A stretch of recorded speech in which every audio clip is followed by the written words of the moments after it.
চর্চার নিয়মিত আলোচনায় আপনাদের সবাইকে স্বাগত জানাচ্ছি। আপনাদের সঙ্গে আছি আমি নায়ের ইকবাল। আপনারা জানেন আজ জাহাঙ্গীরনগর বিশ্ববিদ্যালয় কেন্দ্রীয় ছাত্র সংসদ নির্বাচন অনুষ্ঠিত হচ্ছে। দুদিন আগেই ঢাকা বিশ্ববিদ্যালয়ে ডাকসু নির্বাচন অনুষ্ঠিত হয়ে গেল। আজকের ডাকসু নির্বাচনের প্রভাব কতটুকু এই বিষয় নিয়ে আলোচনা করার জন্য আমাদের সঙ্গে আছেন চর্চা.com-এর সম্পাদক সোহরাব হাসান। সোহরাব হাসান, আপনাকে স্বাগত জানাচ্ছি। ধন্যবাদ আপনাকে। ডাকসু নির্বাচন হচ্ছে, আরেকটি ছাত্র সংসদ নির্বাচন। 33 বছর পর জাহাঙ্গীরনগর বিশ্ববিদ্যালয়ে আজকে কেন্দ্রীয় ছাত্র সংসদে নির্বাচন হচ্ছে। এটা ভালো, দীর্ঘদিনের নির্বাচন ছিল না, বিশেষ করে ছাত্র সংসদগুলো নির্বাচন এই 90-এর পর আর হয়নি। একমাত্র ব্যতিক্রম ছিল ঢাকা বিশ্ববিদ্যালয়ে 2019 সালে নির্বাচন হয়েছে, তার নিয়ে অনেক বিতর্ক আছে। জাহাঙ্গীরনগর বিশ্ববিদ্যালয়ের শিক্ষার্থীরা তাদের ভোট দিয়ে তাদের প্রতিনিধি নির্বাচিত করবে 1 বছরের জন্য। সুতরাং তারা আমরা এই নির্বাচনকে স্বাগত জানাই এবং একই সঙ্গে আশা করব ঢাকা বিশ্ববিদ্যালয়ে যেরকম মোটামুটি সুষ্ঠু পরিবেশে নির্বাচন হয়েছে, জাহাঙ্গীরনগরেও এখন ভোট গ্রহণ চলছে, সেটি সুষ্ঠু পরিবেশ শেষ পর্যন্ত থাকবে, ভোট গ্রহণ এবং ভোট গণনা পর্যন্ত। সকাল 9টায় ভোট গ্রহণ শুরু হয়েছে। ডাকসু নির্বাচন এখনও পর্যন্ত শান্তিপূর্ণ, কোনো অপ্রীতিকর ঘটনা ঘটে নেই। সোহরাব হাসান, ডাকসু নির্বাচন প্রসঙ্গ এখানে চলে আসছে। ডাকসু নির্বাচনের ফল ঘোষণার পরের দিন গতকাল বিএনপির স্থায়ী কমিটির সদস্য মির্জা আব্বাস একটা অভিযোগ তুলেছেন।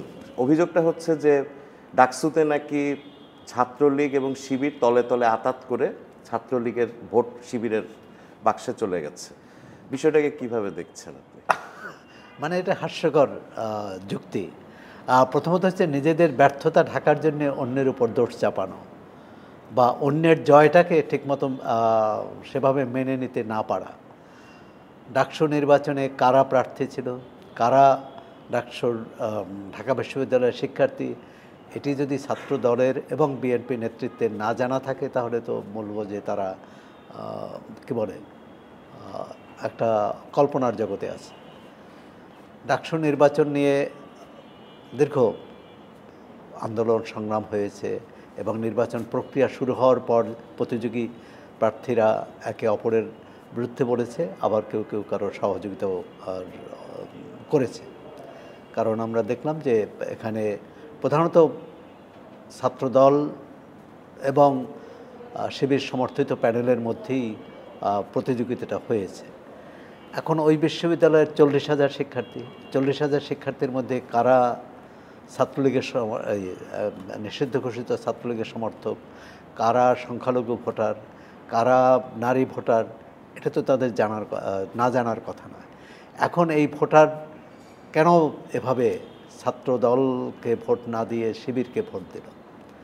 এখন এটি হচ্ছে যে তারা এই যে বর্তমান ছাত্রদল নেতৃত্ব, তারা সাধারণ শিক্ষার্থীদের আস্থা অর্জন করতে পারেনি। তার নানা কারণ থাকতে পারে।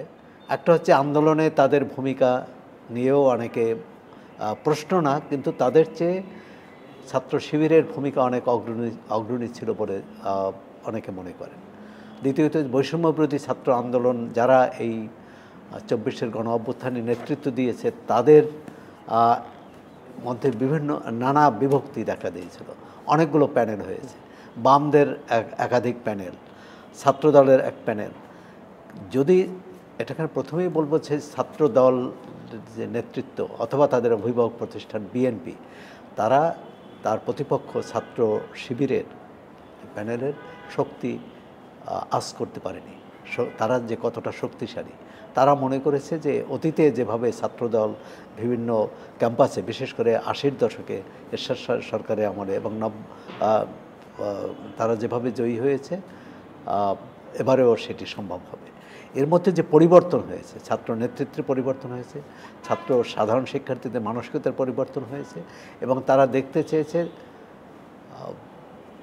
তাদের যে সমস্যা, ক্যাম্পাসের যে সমস্যা, সেখানে কি কতটা সহায়তা করেছে। গত 1 বছর 15 বছর আমরা ধরে 15 বছর তো তৎকালীন ক্ষমতাসীন দল আওয়ামী লীগের ছাত্র সংগঠনই নিয়ন্ত্রণ করতো সব কিছু, ক্যাম্পাসের বাইরে। এবং কিন্তু গত এক বছরে কারা সাধারণ শিক্ষার্থীদের খোঁজখবর নিয়েছেন, কারা তাদের কথা বলেছেন, পাশে থেকেছেন, তাদের অভাব অভিযোগ শুনেছেন, এটি সাধারণ শিক্ষার্থীরা নিশ্চয়ই বিবেচনায় নিয়েছে ভোট দেওয়ার ক্ষেত্রে।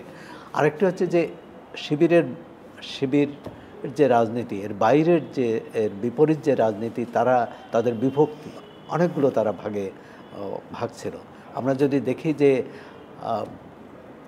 জিএস এবং ভিপি প্রার্থী যত ভোট পেয়ে জয়ী হয়েছেন তার চেয়ে তাদের প্রতিপক্ষের ভোট, সম্মিলিত ভোট তার চেয়ে বেশি। সুতরাং এটি হচ্ছে রাজনৈতিক কৌশলের বিষয়, সেই কৌশলটা তারা নিতে পারেনি। আর স্বাভাবিকভাবে বিএনপির ছাত্রদল, বিএনপি যে স্লোগান, যে ৭১, স্বাধীনতা বিরোধী ইত্যাদি যে স্লোগানকে সামনে এনেছে নির্বাচনে, সেটি সাধারণ শিক্ষার্থীদের কাছে খুব বেশি কী বলে গুরুত্বপূর্ণ মনে হয়নি বলেই এখন মনে হচ্ছে।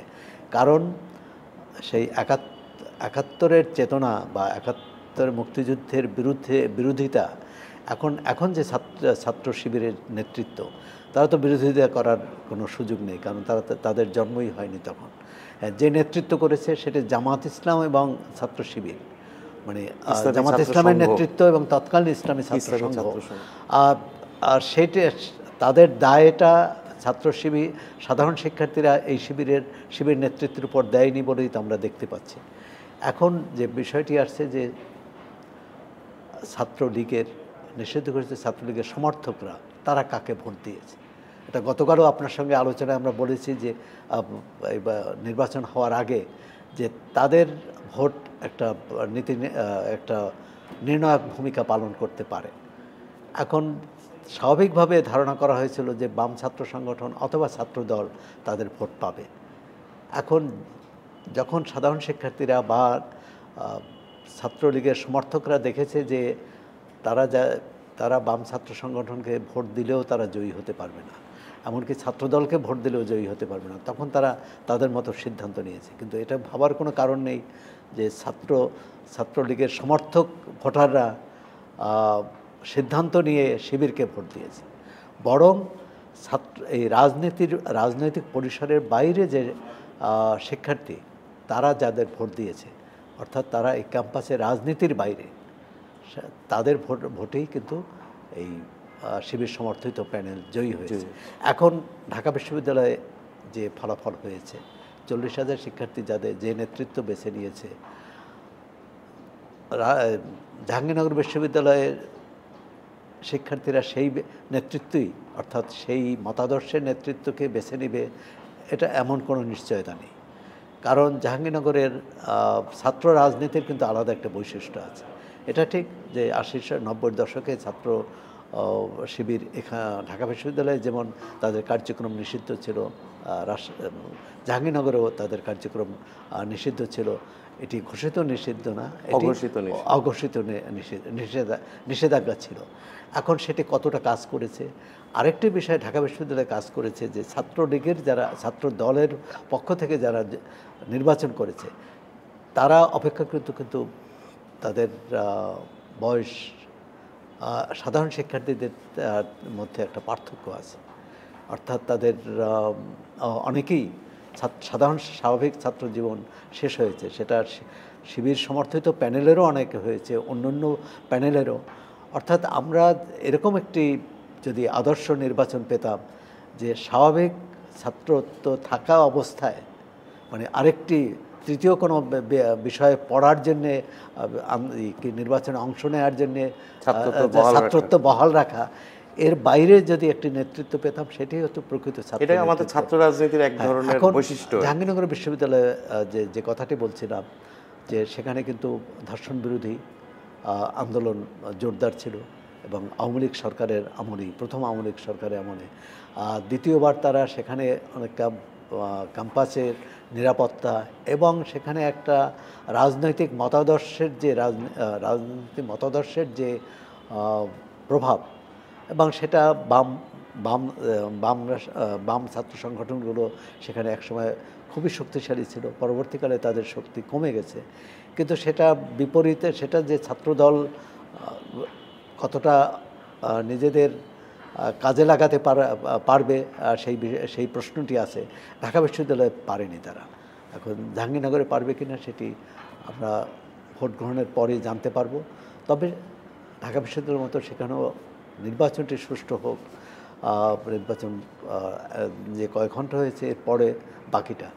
এখন আরেকটি বিষয় আছে যে এই ঢাকা বিশ্ববিদ্যালয়, জাহাঙ্গীরনগর, চট্টগ্রাম এবং রাজশাহী বিশ্ববিদ্যালয়ের যে ফলাফল সেটি জাতীয় নির্বাচনে কতটা প্রভাব ফেলবে, এটি একেবারেই ফেলবে না সেটা যেমন সত্য নয়, আবার পুরোপুরি ছাত্ররা শিক্ষাঙ্গনে যে ফলাফল হয়েছে তারই কী বলে একই রকম ফলাফল জাতীয় নির্বাচনে হবে, নাও হতে পারে।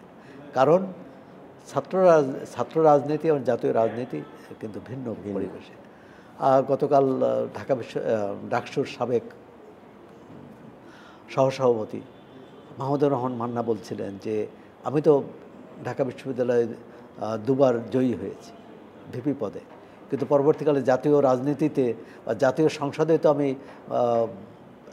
বেশ কয়েকবার প্রতিযোগিতা করেও জয়ী হতে পারিনি। তো এটি জাতীয় নির্বাচন এবং ছাত্র শিক্ষাঙ্গনের ছাত্র সংসদ নির্বাচনের মধ্যে তো একটা পার্থক্য আছেই। আমরা যেটা চাই বা দেশের মানুষ যেটা চায়, যেটা নির্বাচন প্রক্রিয়াটার মধ্যে কোনো রকম বিতর্ক না হোক, প্রশ্ন না আসুক এবং সুষ্ঠু হোক, সুন্দরভাবে নির্বাচনটা হোক। নির্বাচনের পরে ছাত্র নেতৃত্ব সবাই একযোগে শিক্ষাঙ্গনের সুষ্ঠু পরিবেশ এবং শিক্ষার মান উন্নয়নে তারা কাজ করবে এবং তারা প্রশাসনকে বাধ্য করবে যে শিক্ষা যে উদ্দেশ্যে সে ছাত্র সংসদ কিন্তু শুধু জয় পরাজয়ের বিষয় না, ভবিষ্যৎ নেতৃত্ব তৈরি করার। আজকে জাতীয় রাজনীতিতে এক ধরনের নেতৃত্ব শূন্যতা আছে। আপনি দেখবেন যে একদল নেতা হচ্ছেন একেবারেই 70-এর বেশি বয়স, যার 70-80 কোঠার মধ্যে। আর একদল নেতৃত্ব একেবারেই তারা একেবারে 50-এর নিচে বা 40-এর নিচে। মাঝখানে নেতৃত্বের একটা শূন্যতা আছে। সেটা এই যে দীর্ঘদিন 3 দশকের বেশি সময় ধরে ছাত্র সংসদগুলো নির্বাচন না হওয়ার কারণে আমরা আশা করি ঢাকা বিশ্ববিদ্যালয়ের মতো জাহাঙ্গীরনগর বিশ্ববিদ্যালয়ের ছাত্র সংসদ নির্বাচনে অবাধ সুষ্ঠু হবে। সাধারণ শিক্ষার্থীরা যাকে বেছে নেবে তারাই জয়ী হবে এবং এই জয় নিয়ে কোনো বিতর্ক থাকবে না। সোহরাব হাসান, আপনাকে ধন্যবাদ। আমরা চর্চায় এই ধরনের অনেক বিষয় নিয়ে আরও আলোচনা করব। আজ এই পর্যন্ত। দর্শক মণ্ডলী, আপনাদের সবাইকে ধন্যবাদ। আপনারা আমাদের সঙ্গে থাকুন।